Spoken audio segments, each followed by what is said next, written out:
Comment est organisée la pédagogie au sein de l'école? On doit s'attendre majoritairement à des cours magistraux ou beaucoup de concrets et de projets.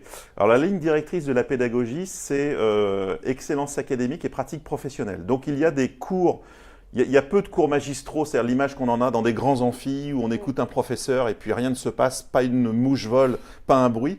Donc on est sur des cours effectivement où vous allez apprendre les bases et puis surtout beaucoup de mise en situation. Des cas, des challenges. Demain, par exemple, il y a les négociales, qui est un grand challenge de négociation. Nos étudiants participent. Ça consiste en quoi, les négociales? Eh bien, en fait, c'est vraiment des compétitions de négociation. Donc, les étudiants vont être confrontés à des professionnels. D'accord. Il y a des thèmes tirés au sort, des thèmes de négociation, l'achat d'un produit, etc. Et puis, il y a une négociation qui se déroule pendant 15-20 minutes. Et puis, suite à ça, il y a des membres de jury qui vont évaluer la qualité de la négociation telle qu'elle a été menée par le candidat. Tu avais eu l'occasion d'y participer, toi? Non, malheureusement, je n'avais pas eu l'occasion, puisqu'à ce moment-là, si je m'abuse, j'étais en semestre à New York à ce moment-là. Elle a quand même un bon argument. Mais donc tout ça pour dire qu'il y a du concret, beaucoup, et du concret. Beaucoup. Du concret, de la mise en situation, et ce qui amène à avoir beaucoup d'initiatives pédagogiques qui sont évaluées par les entreprises plus que par les professeurs. Enfin, bien, en cohésion avec les professeurs. C'est-à-dire que voilà, c'est une entreprise qui peut vous dire, sur ce cas-là, on va vous donner 12 sur 20, ou 13 sur 20, ou 20 sur 20, parce que nous, dans notre situation, on pense que c'était bien, pas bien, pour ci, pour ça. Voilà, donc, et on veut vraiment que le prof ne soit pas le seul référent à évaluer, mais qu'il y ait bien tout de suite cette immersion professionnelle. Un projet qui, toi, t'aurait marqué vraiment quand tu repenses aux 5 ans qui viennent de s'écouler, tu te dis, ça c'était… Oh, il y en a eu tellement. S'il devait y en avoir qu'un seul. Celui qui a été peut-être le plus complexe, je pense que ça a été l'un des plus complexes, ça a été quand à Dublin, on nous a demandé tout simplement de lancer une marque française sur le marché dublinois. Et que là, on s'est dit, qu'est-ce qu'on va faire?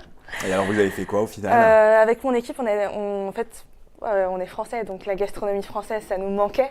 On a voulu lancer Picard sur le marché dublinois. D'accord. Et du coup, on a dû faire une étude de marché, donc vraiment se renseigner si ça pouvait plaire au niveau des consommateurs irlandais, etc.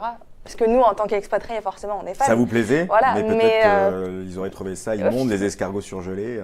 Au final, on s'en est bien sortis. Ça a beaucoup plu. On a fait pas mal d'enquêtes de terrain pour vraiment savoir ce que pensaient les Irlandais, tout simplement. Et c'est vrai que c'était assez marquant de confronter en fait notre avis à nous en tant que Français et la vie quotidienne en fait d'un étudiant ou tout simplement d'un Irlandais. Et vous n'êtes pas allé toquer à la porte du service marketing de Picard en leur disant, tenez, on a découvert une belle opportunité? Non, non pour le coup, parce qu'au final, on a réussi notre projet malgré tout. Donc on aurait pu faire l'implantation, mais je pense que Picard n'aurait pas pu gagner énormément. Au final, c'est peut-être pas un secteur vraiment dans lequel ils auraient pu se développer. Ça, on l'a vu au fur et à mesure de notre analyse, que même s'il y a un marché, en tout cas, ça n'allait pas non plus rapporter énormément à la marque. C'est intéressant ce que nous dit Elodie, on a mené un projet, mais il était peut-être pas si bien que ça.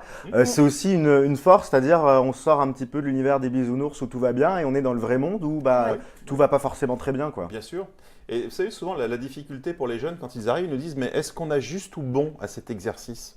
Et on dit « Mais c'est plus une question de juste ou bon, c'est une question de prise de décision par rapport à une analyse qui est menée, de se dire « Bah oui, finalement, peut-être lancer Picard à Dublin, ou en Irlande, c'est un marché risqué. » Et pour nous, si effectivement ils arrivent à ce type de constat et que l'analyse a été bien menée, je pense que le travail pédagogique est fait. Voilà, la prise de conscience et la prise de décision avec l'analyse. Par contre, pour les cours plus théoriques de compta, de choses comme ça, on a juste tout bon, quoi. On peut pas dire… Il y a certains cours, on peut encore avoir tout bon, mais quoique même la compta, tout est discutable. Ça dépend du point de vue.